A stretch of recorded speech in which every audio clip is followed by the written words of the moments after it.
नमस्कार. बृहन्मुंबई नागरी सहकारी पतसंस्था फेडरेशनच्या वतीने दर रविवारी होत असलेल्या कार्यक्रमानुसार आजच्या ऑनलाईन कार्यक्रमामध्ये उपस्थित असलेल्या सर्व मान्यवरांचे मी फेडरेशन तर्फे हार्दिक स्वागत करीत आहे. आजचा जो विषय आहे, सहकारी पतसंस्थांसाठी सिबिलची आवश्यकता आणि त्यामुळे होणारा फायदा. सिबिल प्रणाली सध्या बँकांना लागू आहे, त्यामुळे बँकांना कर्ज वाटप करताना त्याचा खूप फायदा होतो. ती प्रणाली जर आपल्या पतसंस्थांना लागू झाल्यास निश्चितच थकबाकी कमी होण्यास त्याचा फायदा होईल.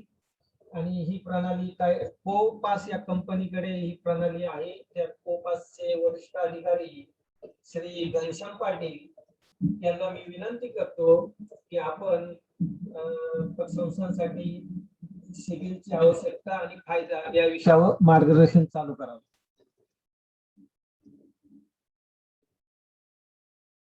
घनश्याम पाटील, अनम्यूट करा. नमस्कार. सर्वप्रथम मुंबई सहकारी फेडरेशन पतसंस्था फेडरेशनचे या ठिकाणी आम्ही आभार मानतो. त्यांनी आम्हाला ही संधी उपलब्ध करून दिली. त्याचबरोबर मुंबईतील सर्व सहकार क्षेत्रामध्ये काम करणाऱ्या माझ्या मित्र आणि वरिष्ठ या ठिकाणी उपस्थित असणाऱ्या सर्व मान्यवरांना आजच्या मैत्री दिनाच्या हार्दिक शुभेच्छा. पतसंस्थांमध्ये जसं की आता सर म्हणले की आपल्याला सिबिल प्रणालीची आवश्यकता आहे. जसं बँका सिबिल प्रणाली यूज करतात त्याप्रमाणे आपणही या प्रणालीचा उपयोग करणं अतिशय गरजेचं आहे. कारण आज सर्व ज्या काही फायनान्शियल इन्स्टिट्यूट आहेत त्याच्यामध्ये बँकिंग आणि आपण पतसंस्था असलो तर आपल्याला महत्त्वाचा सतावणारा विषय आहे तो म्हणजे आपली थकबाकी. आणि ही थकबाकी कमी होण्याच्या दृष्टीनं किंवा ही थकबाकी होऊच नाही या दृष्टीनं आपल्याकडे येणारा जो काय कस्टमर असेल किंवा येणारा कोण सभासद असेल त्याच्याविषयी आपल्याला त्याच्या क्रेडिट रेशोविषयी आपल्याला माहिती असणं अतिशय गरजेचं आहे. आणि ही माहिती मिळवण्यासाठी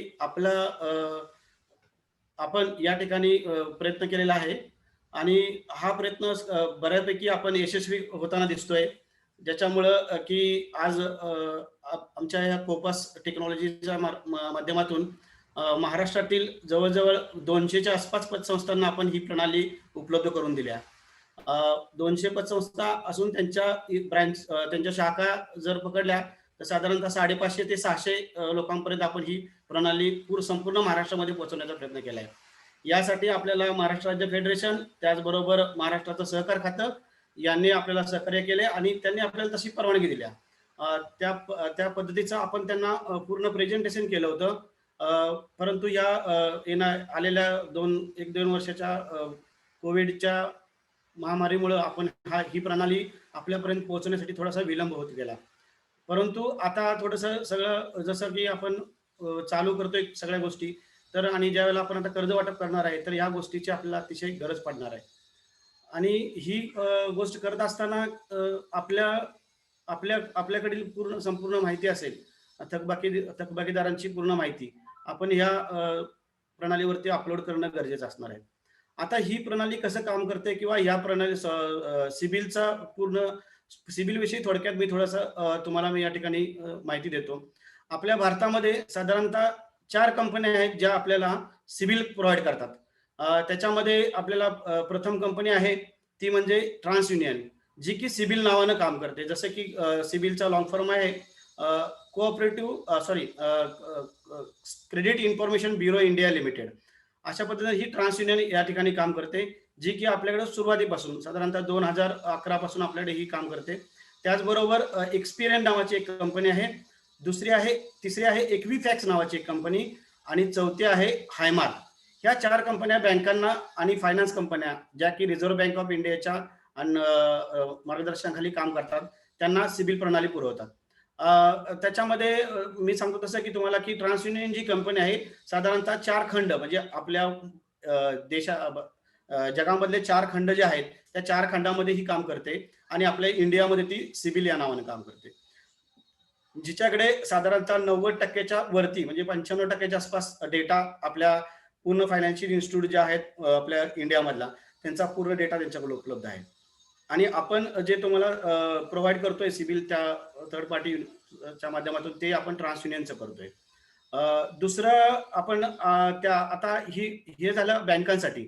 परंतु आपल्याला जर सहकारी पतसंस्थांना आपण सिबिलचे मेंबर होऊ शकत नाही किंवा कुठल्याही जी काही सिबिल प्रोव्हाइड करणारी कंपनी आहे, क्रेडिट रिपोर्ट देणारी कंपनी आहे, त्याच्या आपण मेंबर होऊ शकत नाही. तर त्यासाठी आम्ही गेले 4 वर्षापासून आम्ही प्रयत्न करत होतो आणि आपण ही प्रणालीचा डेव्हलपमेंट केली आणि ह्याचा डेमॉन्स्ट्रेशन आपण सहकार आयुक्तांना त्या काळातले सोनी साहेब असतील त्यांच्या समोर आम्ही याचं प्रेझेंटेशन केलं आणि त्यानंतर मग त्यांनी आमचं टेस्टिंग करून घेतलं आणि नंतर आम्हाला त्याची मान्यता दिली. आता हे करत असताना आपण काय केलेलं आहे याच्यामध्ये की आपल्या सहकारी संस्थांसाठी आपण ही सेपरेट प्रणाली आपल्या महाराष्ट्रापुरतीच आपण याच्यामध्ये आपण हे करून घेतलेले आहे.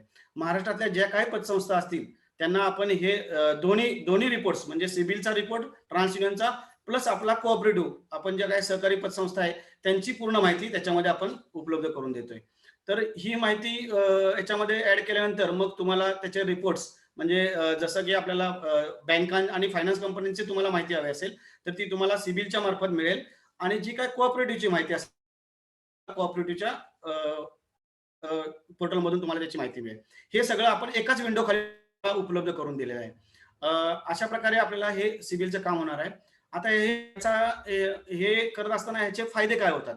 म्हणजे आजपर्यंत मी संपूर्ण महाराष्ट्रामध्ये सगळ्या पतसंस्था, बऱ्याचशा पतसंस्थांना व्हिजिट केला. काही संस्थांना आपण हे सॉफ्टवेअर दिलेलं आहे. त्याची यादी पण आपल्याकडे उपलब्ध आहे. बऱ्याचशा पतसंस्थांना आपण त्याच्यातून जे काही ग्राहक समाधानी सगळे लोक आहेत आणि त्याच्यामध्ये आपल्याला त्याचे फायदे आम्ही अगोदर जेवढे माहित होते त्यापेक्षा ज्या लोकांनी ही प्रणाली उपयोगात आणली त्यावेळेला त्यांच्याकडून बऱ्याचशा गोष्टी आम्हाला माहित पडल्या की याचे खूप फायदे होत आहेत त्यांना. आणि आज त्या दृष्टीनं प्रयत्न करतात ते लोक की आपला पण डेटा याच्यामध्ये कसा जाईल. तर आज ज्यावेळेला आपण माहिती घेतो की प्रथम ह्याचा फायदा काय होतो, तर पहिलं तर की आपल्याकडे येणारा जो ग्राहक आहे त्याचं पूर्ण क्रेडिट हिस्ट्री म्हणजे त्यांनी त्याच्या अगोदर कुठल्या फायनान्स कंपनीतून किंवा कुठल्या बँकेतून जे काही कर्ज घेतलं असेल त्याची संपूर्ण माहिती, जेव्हापासून त्याचा डेटा उपलब्ध आहे जसं की आधार आणि पॅन कार्ड ह्या युनिक आयडेंटिफिकेशन मार्फतच आपण ही माहिती मिळवू शकतोय. आणि ही जेव्हापासून उपलब्ध आहे तेव्हापासूनची पूर्ण माहिती तुम्हाला याच्यामध्ये प्रत्येक लोनची, मग ते लोन त्याचा क्लोज असलेला असेल किंवा त्याचं करंट लोन असेल, याची पूर्ण माहिती तुम्हाला त्याच्यामध्ये मिळते. प्लस तो कुठे समजा जामीनदार असेल, तो सहकर्जदार असेल, या संपूर्ण माहितीची आपल्याला त्याच्यामध्ये पूर्ण माहिती मिळते. त्याची सर्व कर्ज आपल्याला माहिती पडतात. मग त्याने आतापर्यंत जे काही कर्ज घेतले असेल ती त्यांनी क्लोज पण केली असेल ती पण माहिती तुम्हाला याच्यामध्ये मिळते. त्यामुळे त्याचा जो क्रेडिट हिस्ट्री आहे ती आपल्याला पहिली याच्यामध्ये माहित पडते. त्याशिवाय त्याच्यामध्ये प्रत्येक लोन हे त्याने कशा प्रकारे रिपे केलेलं आहे, रिपेमेंट रेशो त्याचा कसा आहे, कशा प्रकारे तो रिपेमेंट करतोय, प्रत्येक महिन्याला त्याचे हप्ते वेळेत येतात का, की लेट करतोय की उशिरा करतोय, याची त्याची पूर्ण मानसिकता थोडक्यात आपल्याला याच्यामधून माहित पडते. दुसरी गोष्ट फायदा होतो की आपल्याला ज्यावेळेला आपल्याकडे तो कर्जदार येतो त्यावेळेला त्याचं आता ऑलरेडी म्हणजे त्याचा आपल्याला जसं की इन्कम सोर्स माहित असतोय, आपल्या समोर त्याचं सॅलरी स्लिप असेल, त्याचा इन्कम प्रूफ असतील, हे सगळं आपण समोर घेत असतो. परंतु त्याचं ऑलरेडी किती ठिकाणी त्याचे इन्स्टॉलमेंट जात आहेत त्याची माहिती आपल्याला याच्यामध्ये पूर्णपणे मिळते की आतापर्यंत आता जे काय त्याचं इतर कर्ज चालू आहे त्याचं किती त्याच्यातून जो काही इन्कम होते त्याच्यातून किती पैसे त्याचे ऑलरेडी तो कर्जासाठी पेड करतोय. दुसरी गोष्ट त्याची माहिती पडते की आपल्याला त्याचं आता जे काय आहे त्याच्या इन्कम अगेन्स्ट त्याचं आउटस्टँडिंग किती आहे, म्हणजे तो किती कर्ज देणं अजून इतर संस्थांचा आहे, ही एक आपल्याला त्याच्यातून पूर्ण माहिती पडतं. त्याच्यामुळे आपल्याला त्याची कर्ज मंजुरी करताना किती प्रमाणात करावं, किती करावं याची आपल्याला पूर्ण त्याच्यामधून माहिती पडते. आणि सिबिलने काय केलं की ह्याच्यामध्ये स्कोर बनवलाय. आता हा स्कोर ज्यावेळेला कॅल्क्युलेट होतो तो त्याच्या रिपेमेंट मेंटॅलिटीवरती, रिपेमेंट शेड्यूलवरती आणि त्यांनी घेतलेल्या कर्जांच्या म्हणजे त्याच्या इन्कमच्या अगेन्स्ट जे काही कर्ज घेतलं असेल आणि त्याने किती त्याचा यूज केलेला आहे त्या प्रमाणात त्याचा आपल्याला त्याचा स्कोर मेंटेन होतो. आता हा स्कोर कॅल्क्युलेट करायची एक मेथड आहे त्यांची. साधारणतः 300 ते 900 दरम्यान हा स्कोर कॅल्क्युलेशन होतो. मग त्याच्यामध्ये जर बँका आणि फायनान्स कंपनीचा विचार केला, नॅशनलाइज बँका किंवा प्रायव्हेट बँकांचा जर विचार केला किंवा कोऑपरेटिव्ह बँका, ह्या बँका काय करतात, की ज्या कस्टमरचा स्कोर साधारणतः 700च्या वरती आहे, त्या कस्टमरला पहिला प्रेफरन्स देतात. जेणेकरून त्याचं पूर्ण जे शेड्यूल असेल रिपेमेंटचं ते पूर्ण व्यवस्थित असणार आहे आणि त्याचं जे काही इन्कम अगेन्स्ट त्याचं जे आउटस्टँडिंग असेल हे त्याचा रेशो कुठेतरी मेंटेन असेल. अशा पद्धतीनं त्याच्यामध्ये आपल्याला त्याच्या स्कोर्स कॅल्क्युलेशन मिळतात. हे जर 3 महिन्याला त्याचा अपडेट होत असतात आणि अशा प्रकारे आपल्याला त्या स्कोरवरून आपण झटकन निर्णय घेऊ शकतो, की ह्या माणसाला आपण कर्ज द्यायचं की नाही. ही एक गोष्ट माहिती पडते. शिवाय तो समजा एन-पी-ए मध्ये असेल किंवा अदर काय त्याच्या ड्यूज असतील, तर ते सुद्धा तुम्हाला त्याच्यामध्ये माहीत पडतात. त्यांना आतापर्यंत घेतलेली कर्ज कशी फेडलेली आहेत, त्याच्यावरती कुठे केसेस चालू आहेत का? त्याच्यामध्ये त्याने कुठे काही कस्टमर असे असतात, की ते लोकं फक्त सेटलमेंट कर्ज करणारे असतात. म्हणजे क्रेडिट कार्ड घ्यायचे किंवा एक अदर लोन घ्यायचे आणि जाऊन सेटल करायचे. अशी मेंटॅलिटीची काही लोकं असतात का? तर बँका त्याला त्याच्यामध्ये तसं हायलाइट करून ठेवतात, की हा हा हा कस्टमर असा आहे, की तो कंटिन्यू येतो आणि कर्ज घेतो आणि परत लास्टला शेवटी सेटलमेंटला येतो. अशा प्रकारे आपल्याला त्याच्यातून त्या रिपोर्टमधून आपल्याला माहिती मिळते. असे असे बरेचसे फायदे आहेत. म्हणजे आपल्याला डिसिजन घेताना कर्ज द्यायच्या अगोदर जी काही प्रोसेस आहे, त्याच्या अगोदर हे डिसिजन घेताना आपल्याला माहिती पडणार आहे, की आपण या व्यक्तीला कर्ज किती द्यावं, द्यावं की नाही हा पहिला गोष्ट आणि किती द्यावं ही माहिती पडते. दुसरी गोष्ट आपलं व्हेरिफिकेशन होऊन जातं. जे काही आपल्याला डॉक्युमेंट्स दिले जातात, आधार कार्ड किंवा पॅन कार्ड, या सर्व त्याची व्हॅलिडिटी आपल्याला कळते, की ह्या व्हॅलिड डॉक्युमेंट्स आहेत का? ही पण आपल्याला त्याच्यामधून माहिती पडते. म्हणजे जी डॉक्युमेंट्स आपल्याला तो प्रोव्हाईड करतो, तीच त्याने बँकांना किंवा इतर ठिकाणी त्यानं तीच डॉक्युमेंट्स प्रोव्हाईड केलेत का?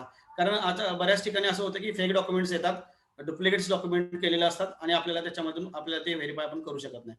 त्या गोष्टी आपल्याला याच्यातून समजून येतात. ही एक गोष्ट होती. त्यानंतर अजून एक मला परवा ज्यावेळेला मी एका ठिकाणी अशीच माहिती देत असतो, दिली होती आणि त्यांना आम्ही भेटायला गेलो, की काय तुम्हाला फायदे झालेत? तर मला एका संस्थेमधून असं सांगण्यात आलं, की एक कस्टमर आमचा होता, की ज्याने कर्ज घेतलं होतं आणि तो इथून मायग्रेट झाला म्हणजे पळून गेला आणि तो आम्हाला सापडायचा नव्हता. पण नंतर मग त्यांनी काय केलं, त्याचे डॉक्युमेंट्स त्याचे पहिल्या कर्जाचे त्याच्याकडे होते, आधार कार्ड, पॅन कार्ड. त्यामधून पुन्हा त्याने सिबिल जनरेट केलं आणि त्याच्यामध्ये माहीत पडलं, कारण त्याने नंबर तो चेंज करू शकत नव्हता. आधार नंबर किंवा पॅन कार्ड नंबर त्याचा चेंज झाला नव्हता. त्याने ॲड्रेस चेंज केला होता.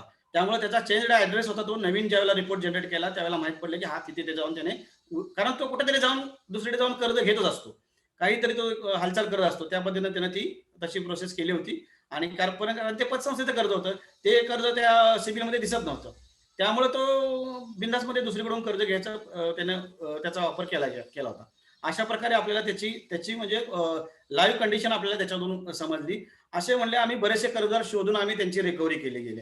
म्हणजे ह्या गोष्टी पण आपल्याला याच्यातून हा एक एक्स्ट्रा बेनिफिट आपल्याला त्या संस्थेच्या माध्यमातून आम्हाला समजला, की अशा प्रकारे ही लोकं त्याचा उपयोग करायला सुरुवात केली. म्हणजे आपले मूव्हमेंट झाले असेल किंवा मायग्रेट झाला असेल कस्टमर, तर ती पण आपल्याला याच्यामधून माहिती पडते. अशा प्रकारे बरेचसे याचे फायदे आहेत. दुसरी गोष्ट आम्ही ही कल्पना ज्यावेळेला मांडली त्यावेळेला सुरुवातीला थोडंसं त्रासदायक होतं, परंतु आता हळू आम्ही याचा अवेअरनेस करतोय. आम्ही प्रत्येक जिल्हा फेडरेशनच्या मार्फत आम्ही अशा प्रकारच्याच मीटिंग्स घेऊन आम्ही पूर्ण महाराष्ट्रामध्ये पोहोचायचा प्रयत्न करतोय. आजपर्यंत आपण सातारा, सांगली, कोल्हापूर, त्यानंतर रत्नागिरी, आता आम्ही औरंगाबाद, मराठवाड्यामध्ये आणि नगर, पुणे जिल्ह्यामध्ये आपण मीटिंग्स आता हळूहळू घेणार आहे. बऱ्यापैकी आमच्या सातारा, सांगली, कोल्हापूरच्या मीटिंग झालेल्या आहेत.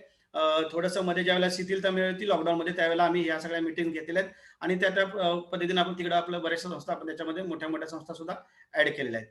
त्यामुळे हळूहळू आपल्याला पूर्ण डेटा याच्यामध्ये उपलब्ध होईल. थोडासा वेळ जातोय कारण डेटा अपलोड करण्याचं काम थोडंसं त्रासदायक आहे, परंतु आपण त्याला थोडंसं कुठेतरी सिस्टम बसवू. आपल्याकडे जे काही सॉफ्टवेअर्स तुम्ही यूज करताय त्या सॉफ्टवेअरच्या माध्यमातून जर हा डेटा एकत्रित मिळाला आणि कारण आपल्याला ही माहिती आपल्याला दर महिन्याला अपडेट करावी लागणार आहे. त्यामुळे आपल्याला ती सॉफ्टवेअर मधूनच यावी अशा आपण प्रयत्न करायचे. दुसरी गोष्ट की सिबिलचा उपयोग करत असताना आपण प्रत्येक कस्टमरची जी माहिती मिळवतोय ती आपल्याकडे आपल्या फक्त कर्जासाठीच आपण त्याचा उपयोग करायचा आहे. इतर कुठल्या गोष्टीसाठी याचा उपयोग होणार नाही. त्या पद्धतीने आपण ॲग्रीमेंट करतोय कारण ह्या गोष्टी कॉन्फिडेन्शियल असतात, त्या आपल्यापर्यंतच आपण ठेवायच्या आहेत. ह्या प्रणालीचं आपण थोडक्यात थोडासा डेमो आपण या ठिकाणी पाहणार आहे. आमच्या कोपास टेक्नॉलॉजीचे इथं विशाल सर आहेत. ते तुम्हाला त्याच्या संदर्भातला थोडासा डेमो दाखवतील. अ, आणि अजून काही तुमचे त्याच्यानंतर आपण काही याच्यामध्ये प्रश्नोत्तरं घेऊ. तुमच्या काही डाउट्स असतील, काही प्रश्न असतील, तर आपण याच्यानंतर आपण अ, अ, आपल्या डेमोच्या नंतर आपण ते क्लिअर करू. कोणाचे प्रश्न असतील तर तुम्ही हँड रेज करायचा आणि आपण त्या पद्धतीने त्यांचं एक-एक करून मुळूक सर आपल्याला त्यासाठी मदत करतील. एक-एक जण आपण त्याचे प्रश्नाचे उत्तर आपण इथं आपण द्यायचा प्रयत्न करू. विशाल सर. नमस्कार.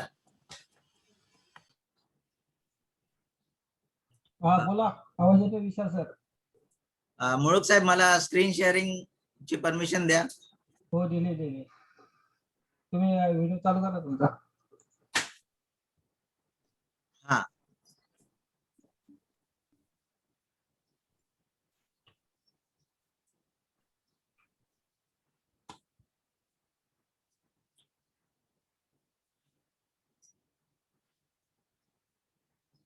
स्क्रीन विजिबल आहे का सगळ्यांना? हॅलो.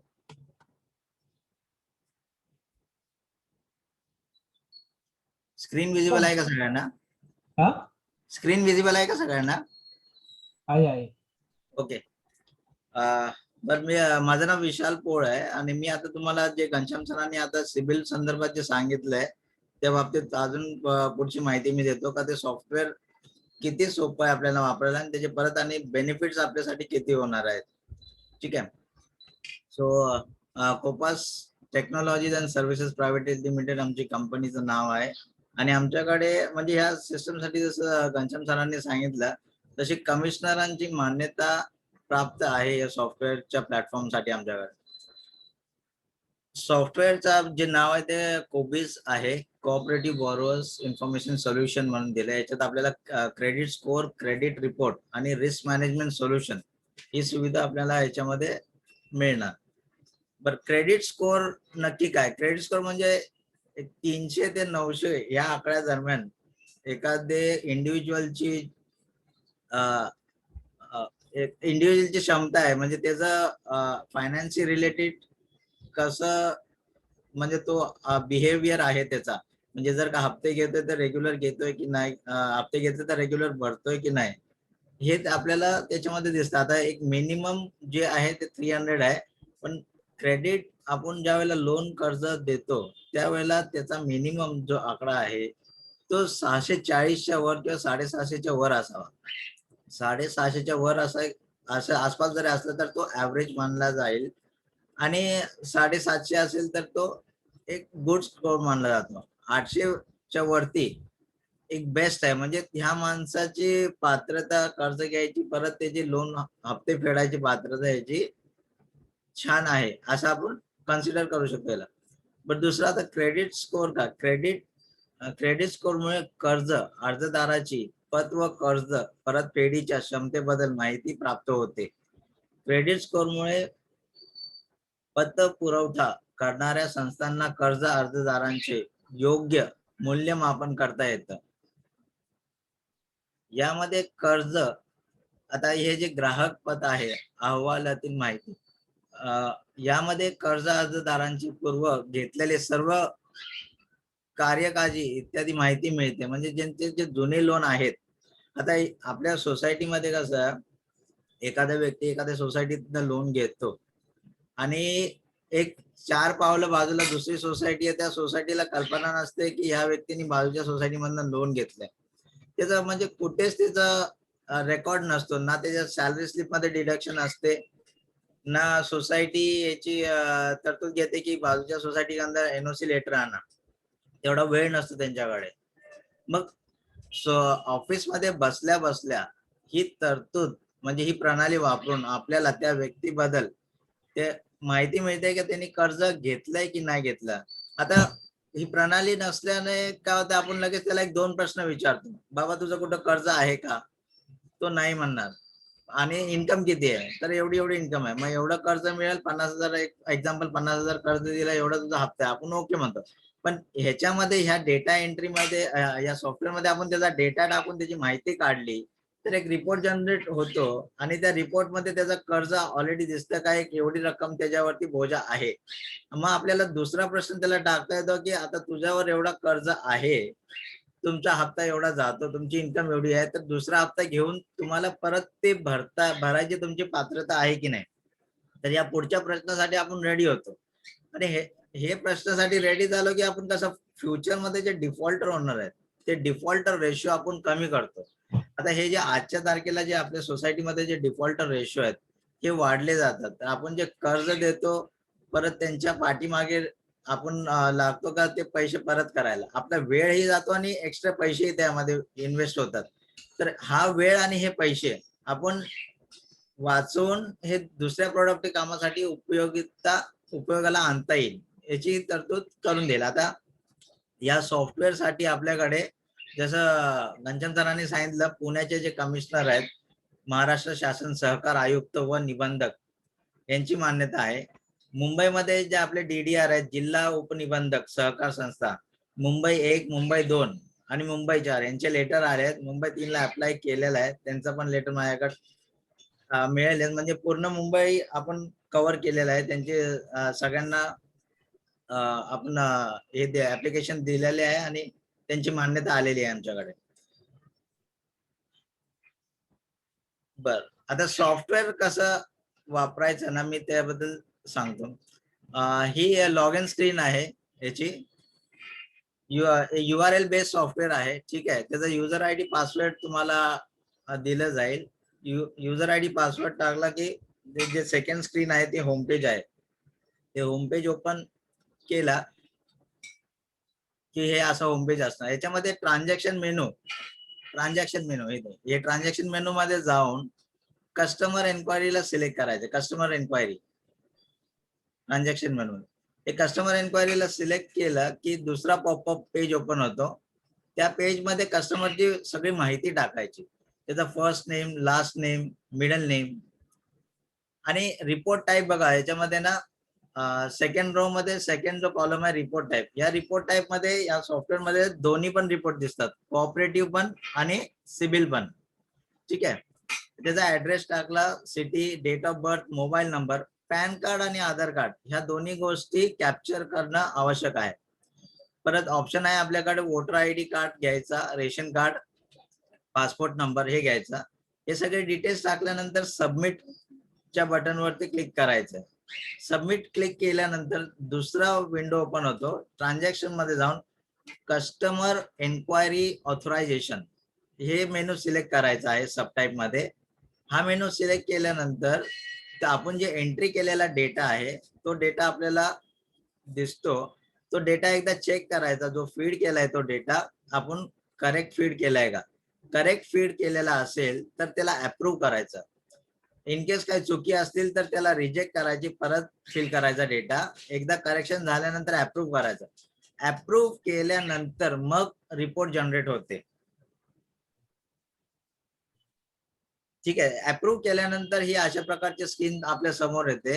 याच्यामध्ये जर आता जसं पहिल्या नंबरला बघितलं तर तुम्हाला दिसेल कोऑपरेटिव्ह आणि सिबिल दोन्ही पण रिपोर्ट साठी आपण घेतलेला आहे त्यांचा. कोणाचा फक्त सिबिलचा रिपोर्ट घेतलेला आहे. मग ते सक्सेस जो कॉलम आहे त्या सक्सेस कॉलम मध्ये जो 1चा आकडा किंवा 2चा आकडा आहे त्याच्यावरती आपल्याला क्लिक करायचं आहे. ते क्लिक केलं की आपली जी रिपोर्ट आहे ती जनरेट होते PDF फॉर्मॅट मध्ये. PDF फॉर्मॅट मध्ये जनरेट झालेली रिपोर्ट सिबिल डाउनलोड जे आहे सर्कल केलेला आहे तिथे क्लिक करायचं. आता त्या भागात क्लिक केल्यानंतर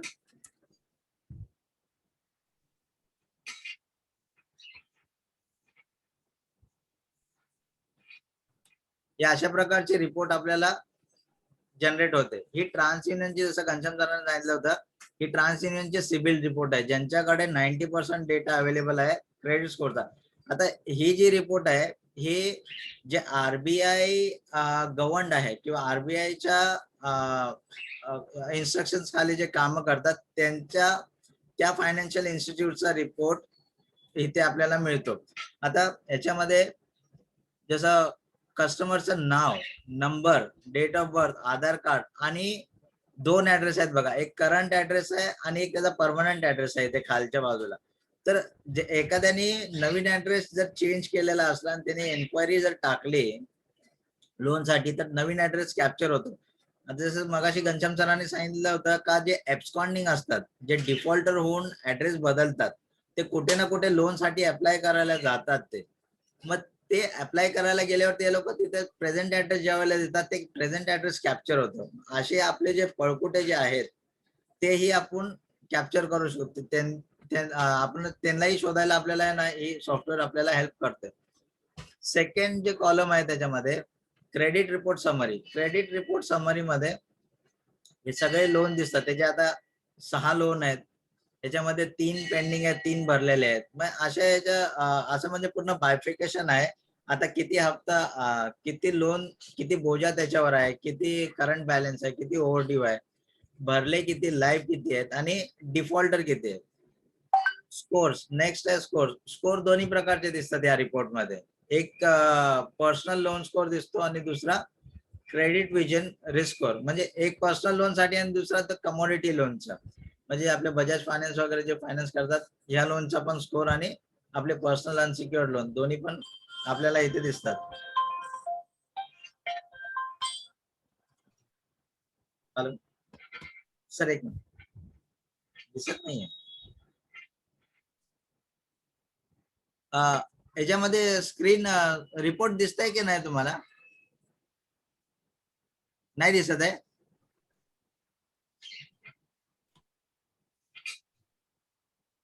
एक मिनिट.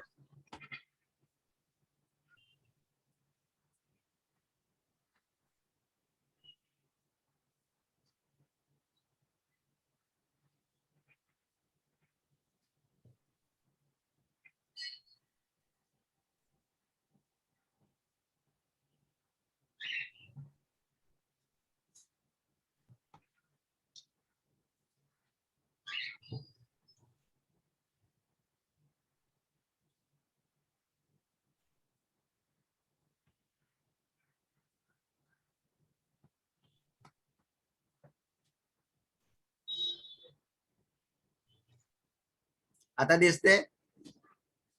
हा दिसत. हा, ओके. बरं, मी परत सांगतो. आता ही ते मगाशी डाउनलोडचा ऑप्शन तो दिसला का सगळ्यांना?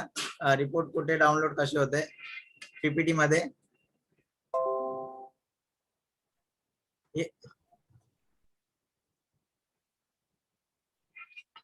हा पेज दिसतोय का डाउनलोडचा?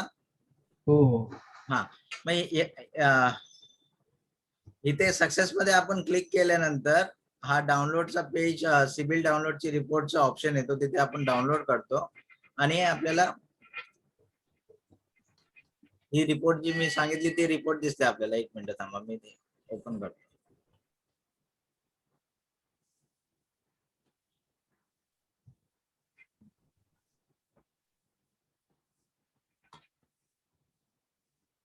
एक मिनिट.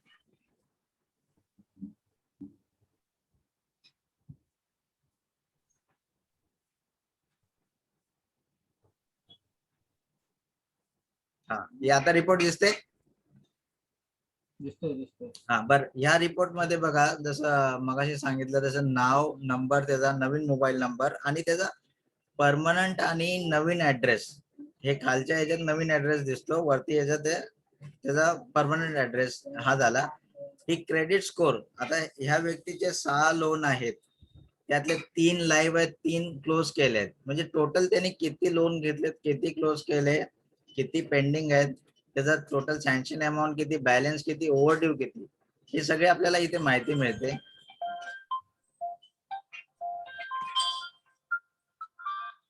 हॅलो.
विशाली अनम्यूट करा.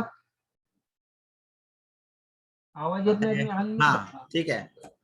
ते होस्टने ना म्यूट केलं होतं सगळ्यांना. बरं ठीक आहे. बरं हे दिसतंय का टोटल किती 6 लोन 3 लाईफ 3 क्लोज हे झालं. दुसरं आपल्याला याच्यामध्ये त्यांचे दोन्ही प्रकारचे क्रेडिट स्कोर दिसतात. एक तर पर्सनल किंवा अनसिक्युअर्ड लोन साठी आणि दुसऱ्या कमॉडिटीचे दोन्ही पण स्कोर आपल्याला इथे दिसतात. ठीक आहे. आता याच्यामध्ये जो नेक्स्ट पेज आहे नेक्स्ट पेज मध्ये हे बघा हे जे मॅट्रिक्स दिसतोय का याच्यामध्ये खाली 2017 ला हिरवी पट्टी आहे. ठीक आहे.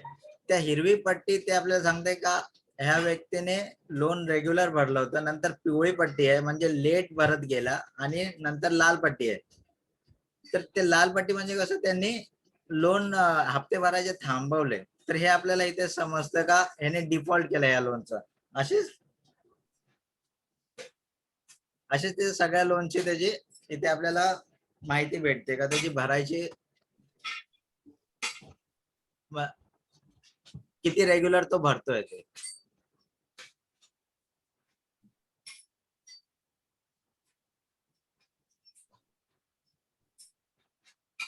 दुसरी जी आपल्याला जी रिपोर्ट आहे ती आहे कोऑपरेटिव्हची. कोऑपरेटिव्हची रिपोर्ट आता ही मगाशी जी रिपोर्ट आपण बघितली ती सिबिलची ट्रान्सयुनियनची होती. या प्लॅटफॉर्मचा जो मेन उद्देश आहे तो आहे कोऑपरेटिव्ह सोसायटीचे रिपोर्ट ज्यांचे कर्जदारांची रिपोर्टची. तर आता ती रिपोर्ट आपल्याला ह्या प्लॅटफॉर्म वरती अवेलेबल होते कोबिसच्या. तर सर ही रिपोर्ट आहे ना आपल्याला आरबीआय ओन जे सिबिल प्लॅटफॉर्म आहे तिथे दिसत नाही. ही रिपोर्ट आपल्याला ह्या प्लॅटफॉर्म वरती दिसते.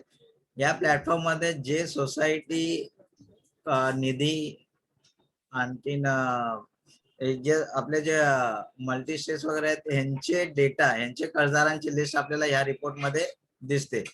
आता इथे पण कर्जदाराचं नाव ठीक आहे त्यांनी किती लोन घेतलंय ते किती भरलंय ते हप्ता इन्स्टॉलमेंट किती आहे ह्या सगळ्या गोष्टी करतात. दुसरी गोष्ट म्हणजे आता ह्याचे 3 लोन इथे दिसतात. दुसरी आपल्याला ह्या रिपोर्ट मध्ये काय दिसतं हा व्यक्ती त्याचं जे पहिलं लोन आहे त्याच्यामध्ये तो लोनर आहे. दुसऱ्यामध्ये लोनर आहे. तिसऱ्यासाठी गॅरेंटर आहे तो आणि चौथ्याच्या जॉईंट होल्डर. आपल्याला ही पूर्ण माहिती समजते सोसायटीमध्ये कर्ज घेणाऱ्या येणाऱ्या इंडिव्हिज्युअलची पूर्ण माहिती इथे समजते. तर त्याचे स्वतःचे किती लोन आहेत गॅरेंटर कोणाला आहे आणि जॉईंट होल्डर.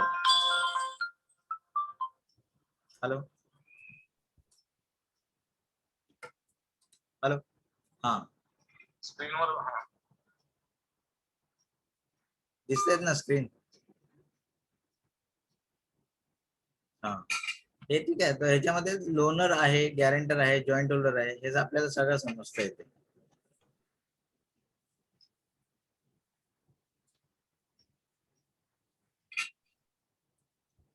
ठीक आहे. दुसरी गोष्ट सर आता ही रिपोर्ट आपण जनरेट करतो. रिपोर्ट जनरेट केल्यानंतर जे कर्जदार आहेत हे दुसऱ्या सोसायटीला पण दिसले पाहिजेत. तर हे कर्जदार दिसायला आपल्याला आपला जो लोनरचा डेटा गॅरेंटरचा डेटा थकबाकीदारांचा डेटा हा क्लाउड वरती अपलोड करणं गरजेचं आहे. याच्यासाठी ती फाईल आपल्याला एक फाईल फॉर्मॅट मध्ये ते कोलेक्ट करून तो अपलोड करायचा आहे. आता ही डेटा अपलोड करायला आपण स्वतःच्या सॉफ्टवेअर थ्रू करू शकतो. कोणाला शेअर कुठल्याही थर्ड पार्टी किंवा बाहेरच्या माणसाला शेअर करायची आवश्यकता नाही. इंटरनल विदिन सोसायटी आपण हा अपलोड करू शकतो. म्हणजे माझं सांगायचं म्हणजे की आपला डेटा जो आहे तो सिक्युअर्ड आहे. आपण स्वतःच त्याला अपलोड करतो. तो अपलोड करायची प्रणाली कशी सॉफ्टवेअर मध्येच ट्रान्झॅक्शनच्या ऑप्शन मध्ये फाईल अपलोडचा ऑप्शन आहे. तो क्लिक केला की मी जसं सांगितलं ते एक एक्सेल फॉर्मॅट मध्ये आपल्याला ती फाईल आपल्या सॉफ्टवेअर थ्रू जनरेट करायची आहे. ते इथून ते सिलेक्ट करायचं लोकेशन त्याचं आणि सबमिट करायचे. सबमिट केले की ती फाईल क्लाउडवर अपलोड होते आणि दुसऱ्या पतपेढ्या किंवा आपल्या एरियामध्ये जे दुसऱ्या पतपेढ्या आहेत त्यांना तो डेटा विजिबल होतो कर्जदारांचा. सॉफ्टवेअरचं आता हे सॉफ्टवेअर सर अवेलेबल आहे सोसायटीला पुरवायला. पूर्ण प्रणाली, पूर्ण सेटअप आपला रेडी आहे, 100% रेडी आहे. जसं सांगितलं तसं 200 सोसायटी ओव्हरऑल महाराष्ट्रात with 500 plus branches, to be precise 700 plus branches हे सॉफ्टवेअर वापरतात. भरपूर डेटाही अपलोड झालेला आहे याचा या सॉफ्टवेअर प्लॅटफॉर्म वरती. सॉफ्टवेअरची सर जी प्राइस आहे ती 5000 रुपीज वन टाइम इन्स्टॉलेशन आहे, प्लस टॅक्सेस आहे. त्याच्यामध्ये 2 रिपोर्ट, जसं सांगितल्याप्रमाणे 2 रिपोर्ट दिसतात आपल्याला, एक कोऑपरेटिव्हची आणि सिबिलची. हे दोन्ही रिपोर्ट या सॉफ्टवेअर मध्ये मिळणार. तर जे सिबिलची रिपोर्ट आहे त्या रिपोर्टची किंमत आहे 100 प्लस 18% टॅक्स, आणि जी कोऑपरेटिव्हची रिपोर्ट आहे ती फ्री आहे, ती फ्री ऑफ कॉस्ट आहे. त्याचा कुठलेही चार्जेस नाही आहे त्याचे, ती फ्री आहे रिपोर्ट. ठीक आहे. आता हे बृहन्मुंबई फेडरेशनने आपल्याला जी संधी दिली आहे हे प्रेझेंट करायसाठी, त्यांच्या with association with Brihanmumbai federation, like आम्ही आता सध्या ना ह्याला डिस्काउंट ऑफर देतोय. ठीक आहे. म्हणजे फेडरेशनने आम्हाला जे चान्स दिलाय इथे बोलायचा आणि आपला हे विषय मांडायचा, तर त्या 5000 जो चार्ज आहे तो आपण 50% पर्यंत 50% डिस्काउंट देतो. जे ऑन ऑर बिफोर 7 ऑगस्ट पर्यंत सॉफ्टवेअरला एनरोल करतील त्यांच्यासाठी 50% आहे, म्हणजे 2500 प्लस टॅक्सेस. सो नंबर खाली लिहिलेला आहे, तर नंबर तुम्ही नोट डाऊन करू शकता अँड कॉल करू शकता. सॉफ्टवेअर तुमचं इन्स्टॉल केले जाईल. आमच्याकडे दुसऱ्या याच्या व्यतिरिक्त दुसरं पण CBS पण आहे, कोर बँकिंगचं पण सॉफ्टवेअर अवेलेबल आहे. या सॉफ्टवेअर मध्ये सिंगल क्लिकला ही रिपोर्ट जनरेट होते. सॉफ्टवेअर म्हणजे बेस्ट इन द इंडस्ट्री आहे हे. याच्याबद्दल कोणाला माहिती पाहिजे असेल तर यू कॅन कॉन्टॅक्ट मी. 1996 ला आपण हे चालू केलं होतं आणि 2018 पर्यंत भरपूर इम्प्रोव्हायझेशन झालेलं आहे. सध्या बेस्ट इन द इंडस्ट्री हा सॉफ्टवेअर आहे. Okay. Again I will like forward it to Ghanshyam sir. Ghanshyam sir,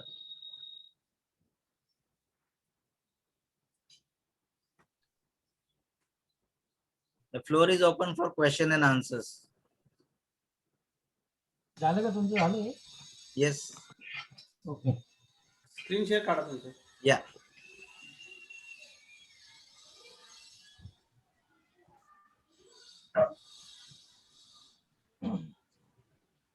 धन्यवाद घनश्याम पाटील सर आणि विशाल सर. सिव्हिलच्या संदर्भात सहकारी संस्थांसाठी आपण जे सॉफ्टवेअर तयार केलेले आहे त्याबद्दल आपण खूप चांगली माहिती दिलेली आहे. उपस्थित प्रतिनिधींना मी विनंती करतो की कोणाला काय जर क्वेश्चन विचारायचे असतील या सिव्हिलच्या संदर्भात, सॉफ्टवेअरच्या संदर्भात, तर आपण जर हात वर करावे म्हणजे आपल्याला अनम्यूट करता येईल.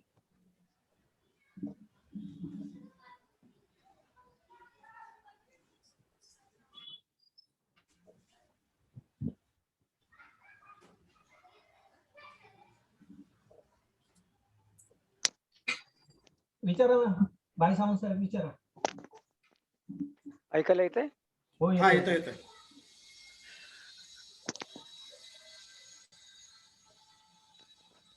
पूर्ण महाराष्ट्रामध्ये आपण फक्त 200 सहकारी पतसंस्थांमध्येच आपलं सॉफ्टवेअर आहे.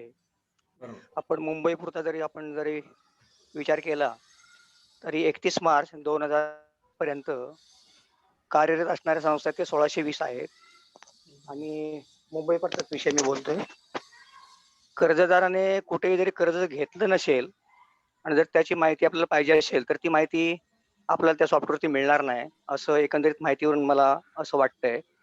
म्हणजेच ज्या जास्तीत जास्त संस्था याच्यामध्ये मेंबर्स होतील तर ही माहिती आपल्याला उपलब्ध याच्यामध्ये होऊ शकते त्याच्यामध्ये. आणि अतिशय त्याच्यामध्ये महत्वाचा मुद्दा आहे, जी ज्या पतसंस्थांनी आतापर्यंत जे कर्ज वाटप केलेलं आहे, तुम्ही आमच्याकडे सॉफ्टवेअर लोड केला त्याच्यानंतर त्या कर्जाच्या केसेस प्रत्येकाला प्रत्येक संस्थेमध्ये त्या लोड कराव्या लागतील. आणि ते लोड करत असते वेळी नाहीतर त्याचा आपला डाटा मिळणारच नाही त्याच्यामध्ये. बरोबर. आणि मग त्या करत असते वेळी आमच्या स्टाफला ट्रेनिंग हे द्यावंच लागेल तुम्हाला. 100% तर ट्रेनिंग नसेल तर कुठची गोष्ट सक्सेसफुल होणं अशक्य आहे. कारण मुंबई शहरामध्ये म्हणा किंवा महाराष्ट्रामध्ये म्हणा, बोटावर मोजणाऱ्या एवढ्याच मोठमोठ्या संस्था आहेत. अन्यथा जवळजवळ 95% छोटे. संस्था आहेत, छोट्या-छोट्या संस्था आहेत.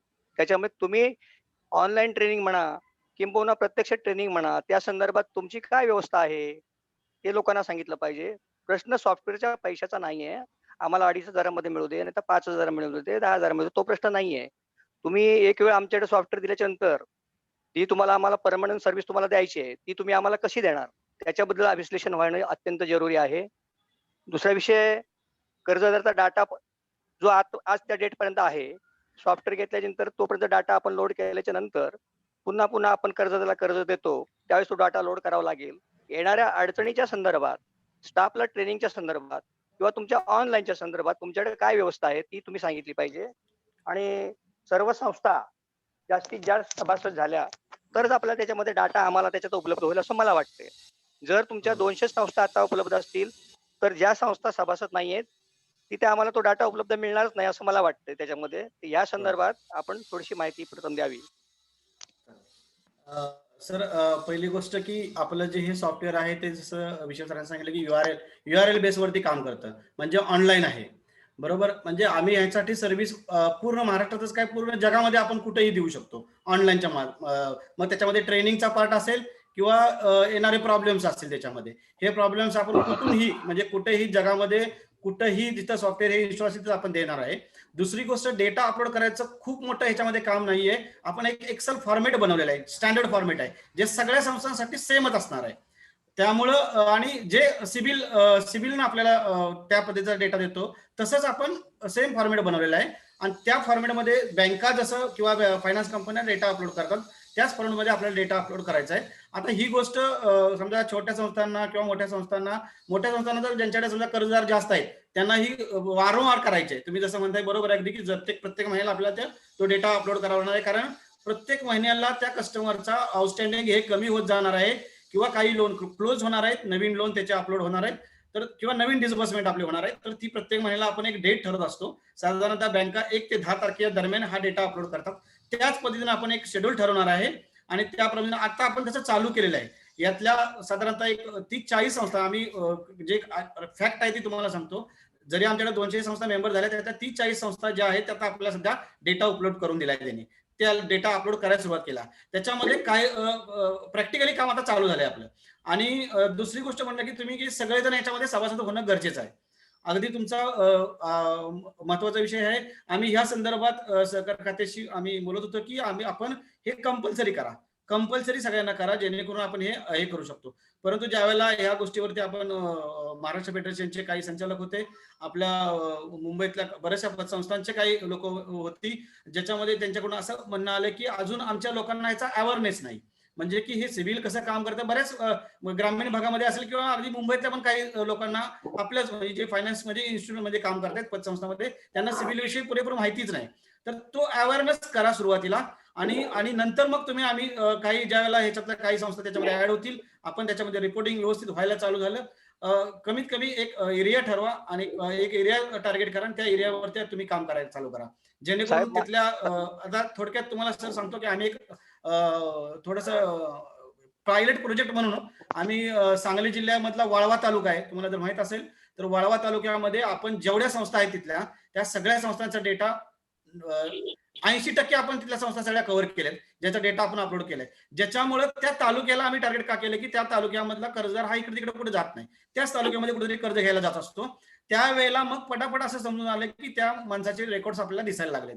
मग हे आम्ही पहिलं पायलट प्रोजेक्ट आम्ही एका तालुक्याप्रमाणे राबवला. हळूहळू आम्ही आता कराड तालुका, त्याचबरोबर बाजूचा शिराळा तालुका आणि विटा जो की खानापूर तालुका आहे, हे आम्ही ह्या साईडचं आम्ही कारण इथं आम्हाला शक्य होतं ते, कारण एक तालुका घेतला, त्या तालुक्यातल्या ज्या संस्था होत्या त्या संस्था आम्ही एकत्र बोलवल्या, त्यांना ह्याची जसं आता आपण मुंबईला हे लाईव्ह करतो त्याप्रमाणे आपण तसं आम्ही ऍक्च्युअली फिजिकली लोकांना सगळं बोलवून आम्ही याची माहिती दिली होती आणि त्यानंतर तिथल्या लोकांनी इंटरेस्ट दाखवला, मग आम्ही तिथं काम चालू केलं. आम्ही मोठ्या प्रमाणात हे पटकन करू शकत नव्हतो. पण एक पायलट प्रोजेक्ट म्हणून आम्ही तसं वाळवा तालुक्यामध्ये केलं. आणि सर्व्हिस सपोर्टच्या बाबतीत म्हणाल तर आमच्याकडे आता सध्या तरी 25 स्टाफ आहे. त्याच्यामध्ये मुंबईमध्ये साधारणतः त्यातले 20 लोक काम करतात, जे की तुम्हाला ऑनलाईन आणि स्वतःच आमचं ऑफिस साकीनाक्याला आहे. त्याच्यामध्ये आपण 3 लोक कॉल सेंटरवरती आहेत, जे की तुम्हाला कंटिन्यू सर्व्हिस देतात. आणि दुसरी गोष्ट जी तुम्हाला प्रत्येक वेळेला ज्याचा काय कॉल असेल त्याचं सोल्युशन तुम्हाला त्याप्रमाणे देतात. आणि दुसरी जे आमचे कस्टमर्स आहेत, जे कस्टमर ज्यांना आम्ही सॉफ्टवेअर दिले त्यांच्या आम्ही तुम्हाला नंबर सहित डेटा देतो, जेणेकरून तुम्हाला सर्व्हिसच्या बाबतीत पाटील तुम्हाला साहेब त्यांच्याकडून. हा, बोला सर. पाटील साहेब, गेल्या महिन्यामध्ये महाराष्ट्राचे सहकार आयुक्त सन्माननीय अनिल साहेब कवडे यांच्याकडे हा. सन्मान्य आमचे सहकार नेते शिवाजीराव नलावडे आणि आम्ही हा. फेडरेशनचे लोक त्यांच्याकडे एक मीटिंग घेतली आणि बरोबर. सिव्हिलच्या संदर्भात आमची त्यांच्याकडे चर्चा झाली. बरोबर. तेव्हा आयुक्तांनी आम्हाला असं त्यांनी विचारलं, तुम्हाला सिव्हिल योग्य आहे अयोग्य आहे? आम्ही नलावडे साहेबांनी सांगितलं आम्हाला सिव्हिल पाहिजे आहे. बरोबर. आणि आयुक्तांनी देखील ते मान्य केलेलं आहे. तुमचे आणि तुमच्या कंपनीचे मी पहिले मी आभार मानतो. परंतु माझा प्रश्न असा आहे, या ऑनलाईन मीटिंग मध्ये आपण कमी वेळामध्ये जास्तीत जास्त माहिती मला ज्ञात आहे. परंतु ज्या संस्थांना इंटरेस्ट आहे त्याच्यामध्ये, त्या संस्था एक समज 5-25 किंवा 100 एक संस्था तयार होतील, त्या संस्थांचे प्रतिनिधी असतील त्याच्यामध्ये, जो सॉफ्टवेअर वरती लोड टाकल्याच्या नंतर काम करायचंय, त्यांना प्रत्यक्षात ट्रेनिंग देणं तुमच्या कंपनीकडून काय सुविधा आहे? हा माझा प्रश्न आहे. नाही, त्या पद्धतीचा आपण प्रत्यक्षातलं ट्रेनिंग. आता कसं झालं की थोडंसं कोविडमुळे आपण एकत्र लोक जमवू शकत नव्हतो. बरोबर. आम्ही ही प्रॅक्टिकल मी तुम्हाला सांगितलं पायलट प्रोजेक्ट आम्ही एका तालुक्याचा केला.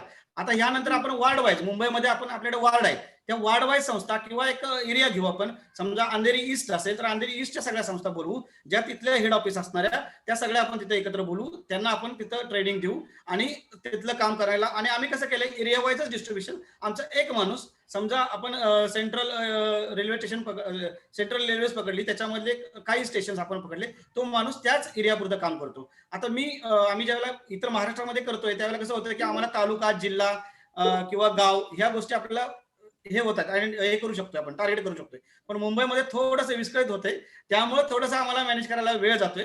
पण हे होईल सर, ह्याच्यामध्ये काही अडचणी येणार नाहीत. आपण 100% जसं आपण ह्याच्यामध्ये वाढ करत जाऊ, त्या पद्धतीने आपण ह्या गोष्टी आपण याच्यामध्ये इम्प्लिमेंट करत जाऊ. आणि आमचा खूप मोठा ह्याच्यामध्ये हे आहे. आणि सर्वात महत्वाचं म्हणजे की आम्हाला नलावडे साहेब याच्या अगोदरही बऱ्याचशा गोष्टी, नाविन्यपूर्ण गोष्टी करतच असतात. आणि त्यांनी आमचं ज्यावेळेला सॉफ्टवेअर बघितलं, त्यांना ते आवडलं, त्यांनी ही गोष्ट माहिती घेतली. त्याबद्दल पहिलं त्यांचं पूर्णपणे आभार मानतो. कारण त्यांनी बऱ्याचशा गोष्टी त्यांनी नाविन्यपूर्ण केलेल्या आहेत. मुंबईमध्ये मी ज्यावेळेला मुंबईमध्ये काम ज्यावेळेला आम्ही करतोय त्यावेळेला बऱ्याच ठिकाणी जातोय. त्यांनी जसं जेनरिक मेडिसिनचा खूप मोठा प्रसार केलाय, त्या पद्धतीनं आम्हाला याच्यामध्ये पण त्यांचं सहकार्य मिळेल याबद्दल आम्हाला कसल्याही प्रकारची शंका नाही याच्यामध्ये. ठीक आहे. उपस्थित संस्थांचे सर्व प्रतिनिधीने कोणाला काय प्रश्न विचारते विचारा त्याच्यामध्ये. सावंत सर. हा, बोला. सावंत सर, हे बघा, आता बॉम्बेमध्ये ना माझी टीम आहे, ठीक आहे. हे जे सोसायटी बोलवते ना, आम्ही त्या सोसायटीमध्ये व्हिजिट करून सॉफ्टवेअर इन्स्टॉल करून सॉफ्टवेअर कसं चालवायचं, रिपोर्ट कशी जनरेट करायची, त्यानंतर डेटा कसा अपलोड करायचा, ही आम्ही सध्या मुंबईमध्ये तर म्हणजे from like VT to even Kalyan आणि इथे पर्यंत सोसायटीला व्हिजिट करून त्यांच्या सोसायटीमध्ये बसून सगळ्या स्टाफला इंडिव्हिज्युअल आम्ही ट्रेन करून देतो. त्याच्यानंतर नंबर देतो. ओके, सर्व्हिस पाहिजे आम्हाला, हेच माहिती आहे. समर्थ रघुवीर संस्थेचे सुनील चव्हाण यांना प्रश्न विचारायचा. चव्हाण साहेब, अनम्यूट केले तुम्हाला. हॅलो. हा, बोला सर, ऐकायला येतंय. हा, मी जरा आउट स्टेशनला असल्यामुळे व्हिडिओ बंद करतो. हा, तर मला असं नमूद करायचं आहे की सिबिल हा प्रकार आहे, तसाच हा कोपासने जे आपलं प्रोडक्ट केलेलं आहे किंवा राज्य फेडरेशनने केलेलं आहे, आणि मला वाटतं महाराष्ट्रातल्या 2-3 ज्या संस्था आहेत त्यांनी हे प्रोडक्ट केलेलं आहे आणि त्या संस्थांना विकतायत. पण आता हा एक सर्वात महत्वाचा भाग आहे की जसं सिबिल आपल्या तरी 4 कंपनी, मला ऍक्च्युअल नाव माहित नाही, पण 4 कंपनी एकत्र येऊन सिबिल जॉईन केलेला आहे आणि त्याचा रिपोर्ट संपूर्ण देशावर मिळतो किंवा देशाबाहेर पण मिळतो. तसा प्रथमतः की ह्या 4 संस्था महाराष्ट्र राज्य कमिशनरना त्यांना मान्यता दिली आहे, त्यांच्या एकत्र झालं पाहिजे. आणखी हा डेटा प्रत्येक त्यांचा कनेक्टिव्हिटी होऊन हा एकत्र आला तरच आपल्याला पतसंस्थांचं हे मिळेल. आणि फक्त पतसंस्थावर हा मर्यादित न ठेवता हा सिबिलवर कसा जाईल हा सगळ्यात इम्पॉर्टंट महत्वाचा प्रश्न आहे. आणि आज मला वाटतं नलावडे साहेब ऐकत असेल तर माझं एक विनंती आहे की पतसंस्थांना इन्कम टॅक्स लागतो आणि सिव्हिल मध्ये एंट्री का नाही मिळत, हा आपण आता आवाज उठवण्याची वेळ आलेली आहे. आणि ज्यावेळी सिव्हिल वर जाईल त्यावेळी पतसंस्थांची 50% वसुली ऑटोमॅटिक होईल. 10,000 रुपये कर्ज मोबाईलला दिला, त्याचा इन्स्टॉलमेंट थकला की तो सिबिल वर येतो, त्याचं सिबिल खराब होतं. आम्ही पतसंस्था करोड रुपये कर्ज देतो आणि आपल्या पतसंस्थाचा डेटा सिबिल वर जात नाही. तर हा सिबिल वर गेला तरच होणार. किंवा 4 कंपनीने हा डेटा काढला आणि त्या पतसंस्थेच्या मर्यादित झाला तरी त्याचा इतका उपयोग होईल की नाही होईल हे आता सध्या सगळ्यांना त्याचा उपयोग होईल हा इतका प्रश्न त्याचं सोल्युशन निघत नाही असं मला वाटतं. तर मी नलावडे साहेबांना किंवा पवार साहेबांना, जिजाबा पवार साहेबांना अशी विनंती करतो की आपण पतसंस्थांना इन्कम टॅक्स मध्ये एंटर केले तसंच सिव्हिल मध्ये जायचा प्रयत्न करावा आणि ते केलं तरच ते पतसंस्थांना एक वेगळं प्रोटेक्शन मिळेल आणि ऑटोमॅटिक कर्ज वसुली होती ते ह्या प्रक्रियेतनं नक्की होईल असं मला वाटतं. थँक्यू, धन्यवाद. तर तुमचा जो प्रश्न आहे ना की सिबिलचे 4 कंपनी म्हणजे चौघांना मान्यता दिलेली आहे, ठीक आहे. आता त्या चौघांना मान्यता मिळाली आहे कुठल्या कोऑपरेटिव्हच्या सिबिलसाठी. त्यातलं आता ऑपरेशनल फक्त 2च आहेत, त्यापैकी एक कोपास आहे. मॅक्सिमम डेटा आहे कोपासच्या याच्यावर. आता तुम्ही म्हणला ना जसं सिबिलचं प्लॅटफॉर्म आहे, सिबिल मध्ये 4 कंपनी आहेत जे डेटा कलेक्ट करतात, जशी ट्रान्ससिबिल, या 3 कंपनीचे नाव आहेत. आता या कंपनीकडे एक क्वांटम मध्ये ज्या वेळेला डेटा जमा झाला होता त्यांच्या क्लाउड वरती, मग त्याच्यानंतर आरबीआयनी हे चौघांना सेंट्रलाइज केलं आणि मग एकामेकाचा डेटा सगळ्यांना म्हणजे ते सगळ्यांना बघायला भेटला ते एका सिंगल प्लॅटफॉर्म वरती. मग तसं सोसायटीचं हे काम करायला सिबिलला तब्बल 11 वर्ष लागले. त्याच्यानंतर डेटा सेंट्रलाइज झाला. आपण आता काम चालू केलंय. आपल्या सगळ्यांची म्हणजे सपोर्ट असला तर आपल्याला 11 वर्ष नाही लागणार आहे. एकदम त्याच्या निम्म्या वेळेत किंवा त्याच्याही निम्म्या वेळेत आपण कमी वेळेत आहे ना डेटा क्लाउड वरती अपलोड करूया कर्जदारांचा. की एक quantum amount of data upload झाला क्लाउड वरती की मग आपण शासनाला ऍप्लिकेशन देऊया, म्हणजे त्यांच्याकडे प्रस्ताव टाकूया आणि ते सेंट्रलाइज करून घेऊया. म्हणजे जसं तुम्ही म्हणलं होतं ते सगळ्यांचा डेटा एकत्र येईल आणि कुठल्याही प्लॅटफॉर्मला असेल तर त्या व्यक्तीचा डेटा दिसला पाहिजे, ठीक आहे. हे आपण करते जाऊ आणि त्याच्यानंतर हे एकदा काही सेंट्रलाइज झालं की त्याच्यानंतर आमचं पण तेच प्लॅनिंग आहे की ते पुढे सिबिल बरोबर कनेक्ट केलं पाहिजे. मग सिबिलचा आणि कोऑपरेटिव्हचा दोन्हीचा डेटा एका प्लॅटफॉर्म वरती मर्ज करता येईल. ह्या गोष्टीला थोडा वेळ लागेल, पण ही आपल्याला हा प्रस्ताव शासनासमोर मांडायला किंवा ऑथॉरिटी समोर मांडायला आपल्याला हे दाखवलं पाहिजे की माझ्याकडे पण एवढा quantum of amount of data क्लाउडवर आहे जे फायनान्ससाठी म्हणजे फायनान्सशी रिलेटेड आहे, जे कर्जाशी रिलेटेड आहे. आपल्याला तो सेंट्रलाइज केला पाहिजे. मग आपण हे करता येईल, प्रस्ताव मांडता येईल सरकारकडे. मग त्याच्यासाठी सर आपण आता याची तरतूद घेऊन हे जितकं फास्ट ऍक्शन मध्ये करता येईल ते केलं पाहिजे. सिबिल सर सोसायटीमध्ये जी आता इंडिव्हिज्युअल येतात ना कर्ज मागायला, ते आज बेफिकर आहेत का तुमचं कुठेही एंट्री नाही आहे कर्जाची. आपल्याला ही तरतूद बनवायची आहे का माणूस सोसायटीमध्ये यायच्या अगोदर त्याच्या मनात ही भीती पाहिजे की माझं पण सिबिल मॉनिटर केलं जातंय आणि माझं सिबिल खराब झालं तर मला कर्ज भेटणार नाही. याची तरतूद आपण बनवली पाहिजे. ही थोडी बहुत भीती आपल्या कर्ज जे घ्यायला येतात त्यांच्या मनात ही भीती आणली पाहिजे. आणली की डिफॉल्टर रेशो ऑटोमॅटिक कमी होणार. दुसरं एक सर तुम्हाला चव्हाण सर मी माझा एक अनुभव सांगतो की मी ज्या वेळेला आता बऱ्याच महाराष्ट्रामध्ये जे कस्टमरना आम्ही सॉफ्टवेअर दिलं त्यांचं असं बोलणं झालं की ज्या वेळेला आम्ही कस्टमरचं डिक्लेरेशन फॉर्म घ्यायला जातो, एखादा कस्टमर डिफॉल्टर खरोखर कुठेतरी असतोय आणि त्याला म्हणतो की आता तुला आम्ही सिव्हिल काढतोय पतसंस्थेमध्ये, ज्या वेळेला त्याला म्हटलं जातं की मी तुझा सिव्हिल चेक करणार आहे नंतर तुम्हाला आम्ही, परंतु त्याच वेळेला त्या कस्टमरला समजतंय माझं सिव्हिल खराब आहे, मला इथं पण लोन मिळणार नाही. म्हणजे ही मेंटॅलिटी हळूहळू ऑटोमॅटिकली कस्टमर पर्यंत पोहोचायला लागली की पतसंस्थामध्ये पण आता चेक जातं आणि ऑटोमॅटिकली तो कस्टमर नंतर त्या संस्थेकडे फिरकत पण नाही. म्हणजे जे आतापर्यंत आताची कंडिशन अशी आहे सर की जिथं सिबिल खराब आहे, ज्याचा रेकॉर्ड खराब आहे तोच कस्टमर बरोबर पतसंस्थेकडे आपल्याकडे येतोय आणि तो आपल्याकडून कर्ज घ्यायचा प्रयत्न करतोय. परंतु तुम्ही फक्त त्याच्यासमोर एक डिक्लेरेशन फॉर्म ठेवला ना, की मला तुझं सिबिल चेक करायचं आहे, तरी सुद्धा तो विचार करतोय की माझं सिबिल चेक होणार, याचा अर्थ मला इथं कर्ज मिळण्याची शक्यता कमी आहे. म्हणजे याचा फायदा आता या प्रणालीचा अशा प्रकारे व्हायला लागलाय. आणि तुम्ही जसं म्हणताय की नलाडू साहेब असतील किंवा पवार साहेब असतील, यांनी यासाठी प्रयत्न करावे, यासाठी सगळ्यांनीच मिळून आपण प्रयत्न करावा लागणार आहे. आम्ही तर पूर्णपणे प्रयत्न करतोय. हा सर. हॅलो, हा बोला.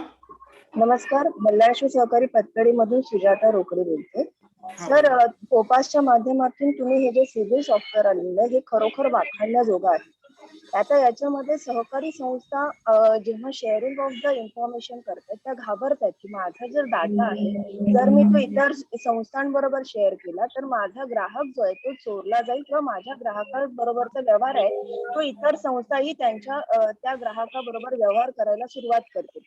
माझ्या बरोबर. ग्राहकाबरोबरचे व्यवहार हे चोरले जाऊ नये या अनुषंगाने ते डाटा द्यायला घाबरतात. पण मी आता जेव्हा तुमचं हे रिपोर्टिंग पाहिलं तर त्याच्यामध्ये कुठेही संस्थांचं नाव नाव लीक नाही होत आहे. नाहीये हा, हे समजलं की तिथे फक्त सिबिलचा रेकॉर्ड दिसतोय. इन द बरोबर. सेन्स की बाबा म्हणजे माझ्या संस्थेचा जरी मी रेकॉर्ड शेअर केला तरी सुद्धा माझ्या संस्थेचं नाव तिथे दिसणार नाहीये.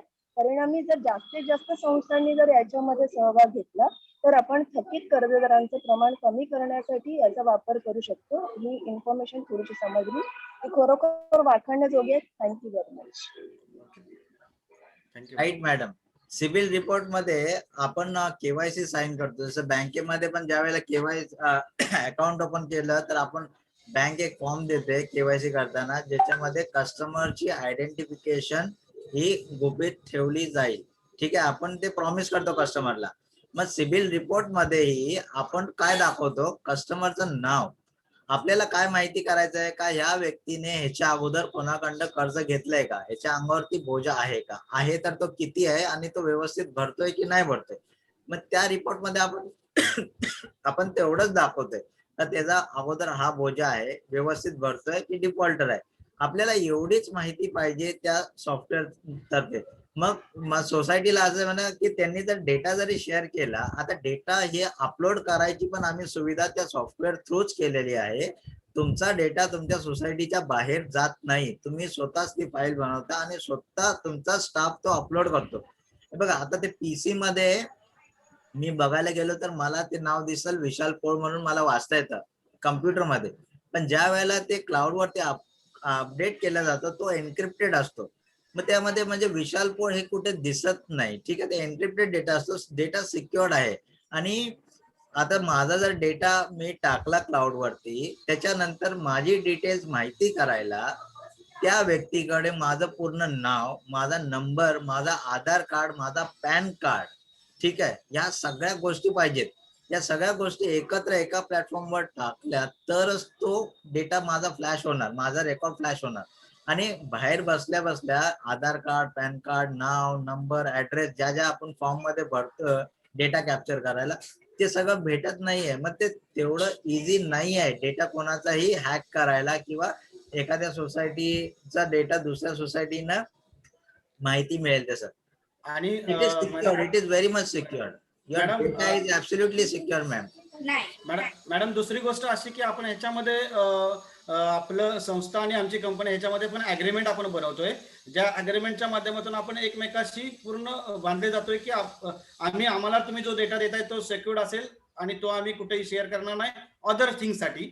दुसरी गोष्ट की तुम्ही ज्यावेळेला एखाद्या कस्टमरचा रिपोर्ट काढाल तर तो फक्त तुमच्याच पुरता, तुमच्या संस्थेच्या जे काही कर्जासंदर्भात व्यवहार असेल त्याच पुरताच तुम्ही तो यूज करायचा आहे. अशा पद्धतीचं आपण त्याच्यामध्ये अग्रीमेंट बनवतोय आणि ते कंपल्सरी आपण सॉफ्टवेअर दिल्यानंतर आपण ते अग्रीमेंट बनवलं जाते. त्यामुळं ह्या गोष्टी आपण कायदेशीर पण करून घेतोय. आणि कस्टमरचा प्रत्येक कस्टमरचा जसं विश्वास सांगितलं आपल्याला डिक्लेरेशन घ्यायचंच आहे कसल्याही परिस्थिती की तुमचा रिपोर्ट आम्ही काढतोय त्या पद्धतीचं. मग ते अनेक्शर सी म्हणून आपल्याकडे एक फॉर्म आहे जे शासनाने आपल्याला दिला आहे. जसं तुम्ही ते सॉफ्टवेअर इन्स्टॉल करणार ते अनेक्शर सी ची आम्ही कॉपी देऊ.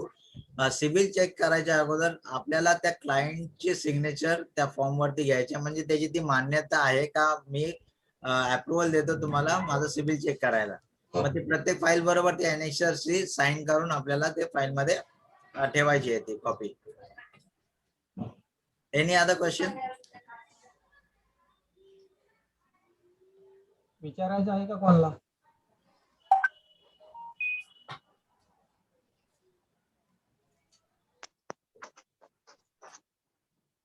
धन्यवाद. चांगली माहिती दिली सिबिलच्या संदर्भात. मी पतसंस्था बृहन्मुंबई नागरी सहकारी पतसंस्था फेडरेशनचे अध्यक्ष सन्माननीय शिवाजीराव नलवडे साहेबांना विनंती करतो की आपण मार्गदर्शन करावे. आजच्या बृहन्मुंबई नागरी सहकारी पतसंस्था फेडरेशनच्या वतीने आयोजित केलेल्या, आवाज येतोय माझा क्लिअर? हा, येतोय येतोय सर.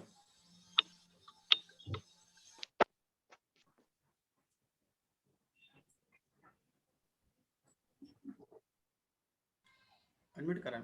इकडून अनम्यूट करा. पतसंस्थांच्या शिबिरच्या संदर्भामध्ये जे आज व्याख्यान केलेलं आहे आपल्या सगळ्यांना,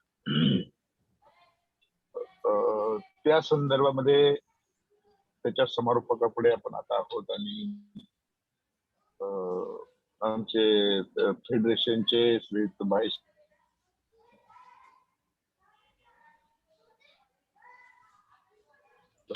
त्यांना भेटलो आणि अनेक विषयापैकी हा एक विषय होता की शिबिरच्या संदर्भामध्ये जी मुवमेंट आहे त्या मुवमेंट विषयी त्यांनी माझं मत विचारल्यानंतर ज्याची आवश्यकता आहे असं आम्ही त्यांना सांगितलं.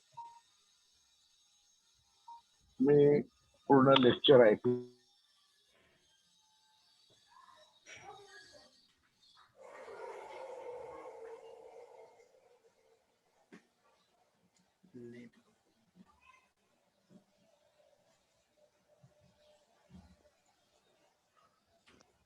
हळू आवाज गेलाय. साहेब अनम्यूट करा परत. हा, नेटवर्क हा, तो माहीत पडेल किंवा आणखी काही आपला कर्जदार वगैरे वगैरे.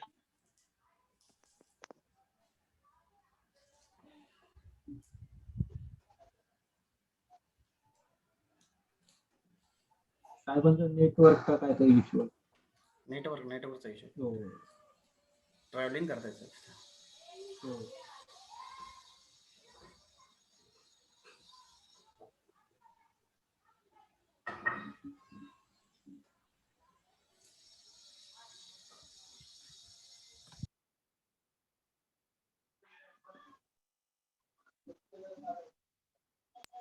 हॅलो हॅलो, हा बोला. आवाज ऐकायला येतो की नाही? आता येतोय आवाज, बोला. हा, मग बोला ना. मी बोलतोय, आवाज येतोय का? कोण बोलायला तयार नाही. येतोय आवाज? हो येतोय येतोय. येतोय. हा हा. तर त्याच्यामुळे आपल्याकडे अनेक ऍक्ट आहे, अनेक कायदे कानून आहेत. लोकांची मानसिकता याच्यामध्ये निगेटिव्ह नाही, सर्व पॉझिटिव्ह आहे. राज्याच्या सहकार आयुक्तांचं जे आय एस अधिकारी आहे त्यांची भूमिकेमध्ये थोडी क्लिअरिटी वाटते आणि मला नाही वाटत की याच्यामध्ये आपला डाटाच्या संदर्भामध्ये काही धोका पोहोचू शकते. पहिला सगळ्यात महत्वाचं ते.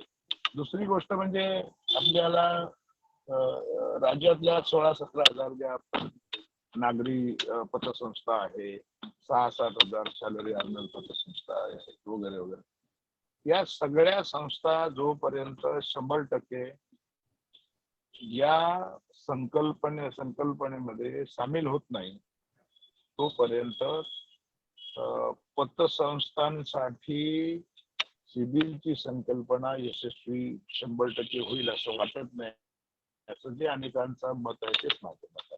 म्हणून आम्ही राज्याच्या आयुक्तांना सांगितलं की तुम्हाला ज्या तुम्ही 3-4 कंपन्यांना मान्यता दिलेली आहे, राज्यातल्या सगळ्या पतसंस्थांनी ज्याला जसं वाटेल जी चॉईस असेल त्याच्यामध्ये ते नंबर होऊ शकतात वगैरे वगैरे. परंतु हा प्रोसेस थोडा मला स्लो वाटतोय आणि मी ही सर्व जे आता व्याख्याते आहेत या सर्व मंडळींना मी सांगितलेलं आहे, त्यांच्या टीमला सुद्धा, की तुम्ही तुमचं काम जे आहे सगळ्या लोकांनी, की सगळे लोक जर एकाच ठिकाणी गेले, मुंबईमध्येच एक टीम आली, उद्या सांगलीचं त्याने सांगितलं, इस्लामपूर वगैरे वाळवामध्ये सांगितलं आहे, तर एक जिल्हा जरी वाटून घेतला मला माहित नाही त्यांचं नेमकं कशी त्यांनी काम करतायत हे करतायत, परंतु जिल्हे वाटून घ्यायला पाहिजे. आणि त्याच्या अगोदर हे सरकारची जबाबदारी आहे. सरकारने जसं केंद्र सरकारने सिव्हिलची यंत्रणा देशामध्ये रिझर्व्ह बँकेच्या मार्फत कंपल्शन केलं, त्याची कायद्यामध्ये तरतूद केली, एवढ्या एवढ्या पिरियड मध्ये तुम्हाला आयदर कंपनीचं तुम्हाला मेंबर व्हावं लागेल, आणि जर तुम्ही झालं नाही तर तुमच्यावर यू विल बी पेनलाइज वगैरे वगैरे. तसं सरकारला या संदर्भात भूमिका घ्यावी लागेल. आणि मी त्या टीमला मी यापूर्वी सांगितलंय, मी आता पण सांगतो की सरकारला आपली ही पतसंस्थांमधली हे कार्यकर्ते भाग पाडू आपण, की तुम्हाला हे याची कायद्यामध्ये तरतूद करायला लागेल आपल्याला. आणि ते दॅट विल डू. आपण 100% ते करू. पहिली आपली मानसिकता आहे का, ती चर्चा होते का, याचा प्रसार होतो का, मला वाटतं तो चालू आहे, भले थोडं कमी आहे. अनेक लोकांनी या संदर्भामध्ये, मग ह्या वार्डामध्ये एन वार्डामध्ये फक्त जवळजवळ 200 संस्था आहेत आणि 10 झाल्यात, मग मी पैसे दिले तर मग त्या राहिलेल्या 190चा डाटा मला दिसला नाही तर मला उपयोग काय वगैरे वगैरे. आणि ते बरोबर आहे त्या दृष्टीने. आणि एक साधारणतः 5-6 महिन्याच्या कालावधीमध्ये आपण सरकारकडे या संदर्भात मी हे शिष्टमंडळ घेऊन आम्ही पद्धतशीरपणे जाणार आहोत. त्यासाठी सरकारी अधिकाऱ्यांना अँपल अपॉर्च्युनिटी आम्ही देणार आहोत. त्याच्यामध्ये आयुक्त असतील, त्याच्यामध्ये सहकार सचिव असतील, या सगळ्यांना आपल्याला जाऊन त्या ठिकाणी आम्ही एक व्यवस्थित याचं हे देणार आहे आणि प्रेझेंटेशन करणार आहोत. आणि कसं आहे की हा जो विषय आहे, हा विषय पतसंस्थांच्या केवळ नाही, राज्याच्या आर्थिक विषयाशी संबंधित आहे. या पतसंस्था कोणाचे घरातले पैसे नाही, हे सगळे पैसे डिपॉझिटरचे पैसे, सभासदांचे पैसे आहेत. आणि हे सभासद आणि डिपॉझिटरचे पैसे सुरक्षित लोकांचा विश्वास होण्यासाठीच, म्हणून महाराष्ट्र सोसायटी कोऑपरेटिव्ह ऍक्ट प्रमाणे आपल्या पतसंस्थांना याच्यामध्ये कायद्याने नोंद हे दिलेली आहे, मान्यता दिलेली आहे. मग कायद्याने ज्याला मान्यता दिली आणि जो हेतू आहे त्याचं संरक्षण करण्याची जबाबदारी सुद्धा कायद्याने ऑटोमॅटिक येते संबंधित यंत्रणेवर. आणि इथे अनाडी लोकांचं काम नाही आहे हे प्रयत्न. कारण निर्णय घेणारा जर अनाडी असेल सहकारामध्ये, तर आपला सहकार जास्त काळ फार अशा कमकुवत पायावर उभा नाही राहू शकत. आणि सुदैवाने आपले IAS अधिकारी लोक जे आहेत, सुदैवाने या सगळ्याच सेक्टरमध्ये आणि आपल्या याच्यामध्ये आम्हाला थोडा होपफुल वाटतं की हे IAS अधिकारी नंतर जे अनेक शिकलेले लोक आहेत या सहकारामध्ये, ही लोक निश्चितपणे याला पॉझिटिव्ह दिशेने बघतील. अशा आपले अनेक विषयाकडे मागच्या सरकारकडे, केंद्र सरकारकडे पेंडिंग आहे. केंद्र सरकारकडे इन्कम टॅक्सच्या संदर्भात आपला अनेक वर्षाचा प्रश्न आहे. अनेक केसेस विविध राज्यातल्या विविध हायकोर्टामध्ये, इन्कम टॅक्स डिपार्टमेंटला, काही ठिकाणी सुप्रीम कोर्टामध्ये, हे सर्व बहुतेक गोष्टी पेंडिंग आहेत. आपण राज्यामध्ये पतसंस्थांसाठी वसुली प्राधिकरण अस्तित्वात आणावं राज्य सरकारने. आणि या राज्यातल्या पतसंस्थांमधील सर्व कर्जदारांकडून थकीत कर्जदारांची वसुली ही शासनाच्या यंत्रणेमार्फत करावी, हा आमचा अट्टाहास आहे. आणि मला निश्चितपणे खात्री आहे की आयुक्तांना हा विषय त्यांनी समजून घेतला, त्यांनी त्या संदर्भामध्ये काहीतरी त्यांचा निर्णय जो आहे त्या निर्णयाची आम्ही वाट बघतोय. Whether yes then go ahead, if no why not, हे. आणि आम्ही त्या याची वाट बघतोय आणि हे विषय आम्ही कधीच नेणार. हा तसाच हा प्रश्न आहे. सिव्हिल सारखा विषय जो आहे, हा लोकांच्या पैशाचं संवर्धन करण्याची जबाबदारी. काय म्हणतोय आम्ही, माझ्या पतसंस्थेमध्ये किंवा कोणाच्याही पतसंस्थेमध्ये जर एखादा कस्टमर सभासद आला की मला कर्ज पाहिजे, कोण बोलला हा मी जामीनदार आणाय, तो कर्जदार आणि तो जामीनदार याची फायनान्शियल क्रेडिटेबिलिटी काय आहे, हा किती ठिकाणी कर्जदार घेतलेला आहे, ते रिफ्लेक्ट व्हायला पाहिजे, समजायला पाहिजे. जसं बँकांना समजायला लागलं, त्याच्यामध्ये बँकरप्ट कोण आहेत का वगैरे सर्व अनेक लोकांना समजत असतं. तसं पतसंस्थांना सुद्धा समजलं पाहिजे, किंबहुना त्यांना समजून घेण्याचा हा अधिकार आहे या देशामध्ये आणि या राज्यामध्ये. आणि तो अधिकार आम्ही बजावून घेणार आणि कुठल्याही परिस्थितीमध्ये हे जे काम चालू आहे या मुलांचं, या टीमचं सिव्हिलच्या संदर्भामध्ये पतसंस्थांसाठी बिलकुल नाउमेद व्हायचं नाही. Wait for some days. मी तुम्हाला पूर्णपणे जे आश्वासित करतो, कुठल्याही परिस्थितीमध्ये आवाज राज्य गेला साहेब. राज्य सरकारच्या कुठल्या तरी नियमाच्या आधारे, GR आधारे, ऍक्ट मध्ये प्रोव्हिजनच्या आधारे आम्ही भाग पाडू. याच्यामध्ये हे करावंच लागेल. हे लोकांचे पैसे आहेत आणि एका पतसंस्थेमध्ये आम्ही काय म्हणून डिफॉल्टर लोकांना कर्ज द्यायचा आणि डिपॉझिटरचा पैसा अडचणीत आणायचा. डिपॉझिटरचा पैसा अडचणीत आला,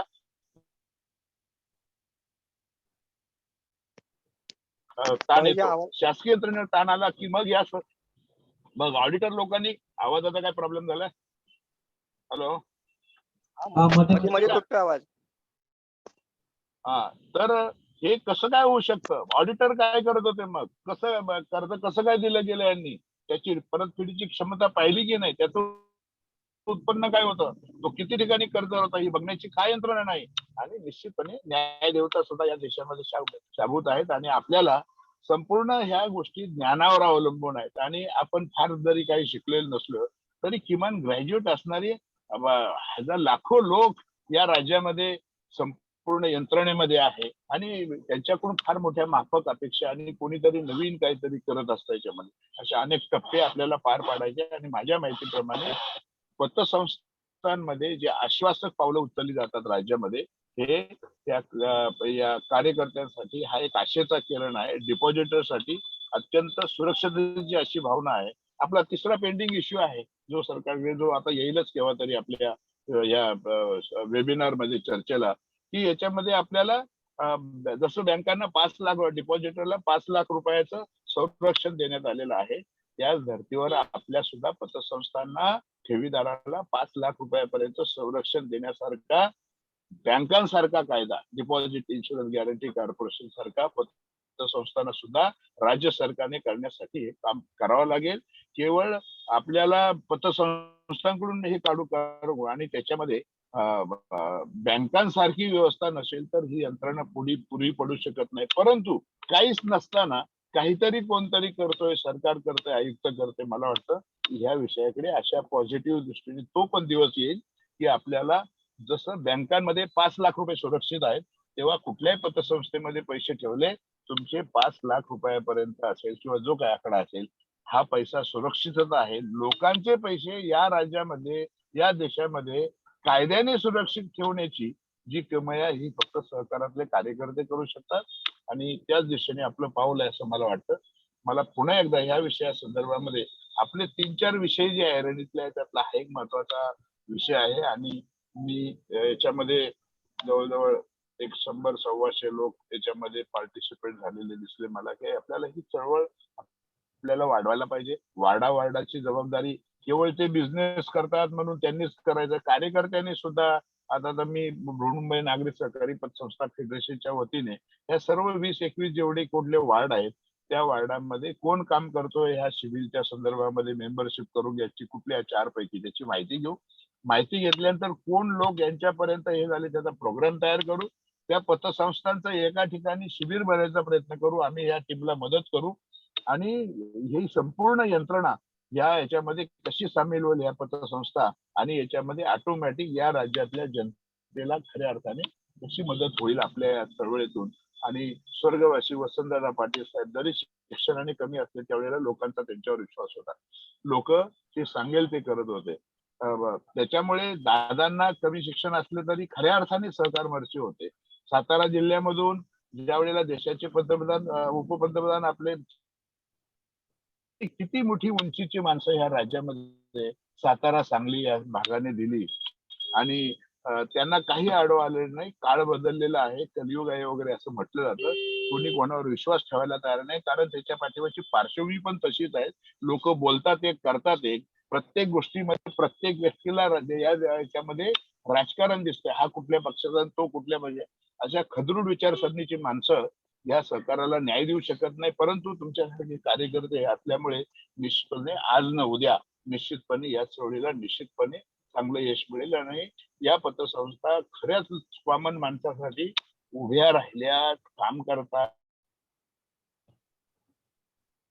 आहेत वगैरे वगैरे जे बोलले जातात, जी प्रत्यक्ष वस्तू आणखी आर्थिक दृष्ट्या सक्षम कशी होईल त्या दिशेने कार्यकर्त्यांचे कुठलेही कष्ट वाया जाणार नाही असं मला या ठिकाणी सांगायचं. आणि पुन्हा एकदा सर्व उपस्थितांचे आणि सिबिलच्या संदर्भामध्ये ज्या मान्यवरांनी आपल्याला सगळ्याला संबोधित केलं, श्री घनश्याम आणि त्यांची सर्व टीम, या सगळ्यांचं मनापासून या ठिकाणी स्वागत करतो, त्यांचे आभार मानतो. आणि बृहन्मुंबई नागरी सहकारी पतसंस्था फेडरेशनचे माझे सर्व सहकारी संचालक, पदाधिकारी, आमचे सर्व स्टाफ, सीईओ यांचा सुद्धा या ठिकाणी मी त्यांचे आभार मानून आजचा हा कार्यक्रम च्या वतीने मला समारोप करायचा होता म्हणून मी केला, त्यासाठी आपण ते ऐकलं. आणि म्हणून आपल्या सर्वांचे पुन्हा एकदा आभार. जय हिंद, जय महाराष्ट्र, जय सरकार. धन्यवाद नलावडे साहेब. मी फेडरेशनचे संचालक सन्माननीय भाई सावंत यांना विनंती करतो की आपण आभार मानण्याचे काम करा. CBL ची आवश्यकता व फायदा या विषयावरती बृहन्मुंबई पतसंस्था फेडरेशनच्या वतीने आपण या ठिकाणी आज मार्गदर्शन शिबिर ठेवला असता. या शिबिराचे मार्गदर्शक सन्मान्य श्री घनश्यामजी पाटील आणि विराजजी हे दोन मान्यवर आपण ठेवले होते. अतिशय साध्या सोप्या भाषेमध्ये त्यांनी या सॉफ्टवेअरच्या संदर्भात आपल्याला माहिती दिली. बृहन्मुंबई फेडरेशनचे सन्मान्य सहकार नेते सन्मान्य आमचे शिवाजीराव नलावडेजी, आमच्या फेडरेशनचे सर्व संचालक जी, या फेडरेशनचे बाळू मुळूजी व त्यांचे सर्व कर्मचारी, अतिशय आणि आपण सर्व उपस्थित सर्व पतसंस्थांचे संचालक व कर्मचारी, आपल्या सर्वांना प्रथम मैत्री दिनाच्या शुभेच्छा. करोनाच्या आपल्या असणाऱ्या नियमामुळे प्रत्यक्षात आपल्याला ऑफलाईन आपल्याला मीटिंग न घेता येत असल्याने आम्ही ऑनलाईन मीटिंग्स पतसंस्थांच्या संदर्भात आपण एक मीटिंग आपण आयोजित करतो आणि पतसंस्थांच्या सर्व संचालक व कर्मचाऱ्यांना आपण मार्गदर्शन करत असतो. अतिशय चांगले विषय असतात त्याच्यामध्ये आणि आजचा विषय अतिशय सुंदर विषय होता. आणि आपण याच्यामध्ये एक वर एक फ्री असं म्हणायला काही हरकत नाही. त्यांच्या सॉफ्टवेअरची किंमत होती 5,000, परंतु फेडरेशनच्या वतीने बाळूसाहेब आपण त्यांना रिक्वेस्ट करून, सन्मान्य अध्यक्षांनी आपल्याला रिक्वेस्ट करून आपण त्यांना 2,500 मध्ये तुम्ही ते सगळ्यांना द्या. इथे पैशाचा प्रश्न नाही, शिक्षण प्रशिक्षणाचा प्रश्न आहे. आणि त्या कंपनीने मान्य केलं. त्यांचं घनश्याम पाटील यांचं आपण जेवढं कौतुक करावं तेवढं कमीच ठरेल. साहेब आम्ही तुम्हाला जेवढं पाहिजे तेवढे फेडरेशन आपण तुम्हाला सहकार्य करू. जास्ती गतिमान होऊन जास्तीत जास्त मुंबई शहरामध्ये असणाऱ्या पतसंस्थांना आपल्याला कसं कव्हर करता येईल याच्यामध्ये आमच्या फेडरेशनच्या वतीने आपल्याला सहकार्य मिळणार याबद्दल काही शंका नाही आहे. आज रविवार असून आपण बहुसंख्येने या ठिकाणी या कार्यक्रमाला उपस्थित राहिलात त्याबद्दल बृहन्मुंबई पतसंस्था फेडरेशनच्या वतीने मी आपलं स्वागत करतो, अभिनंदन करतो आणि आजचा कार्यक्रम संपला असं जाहीर करतो. जय हिंद, जय महाराष्ट्र, जय सरकार.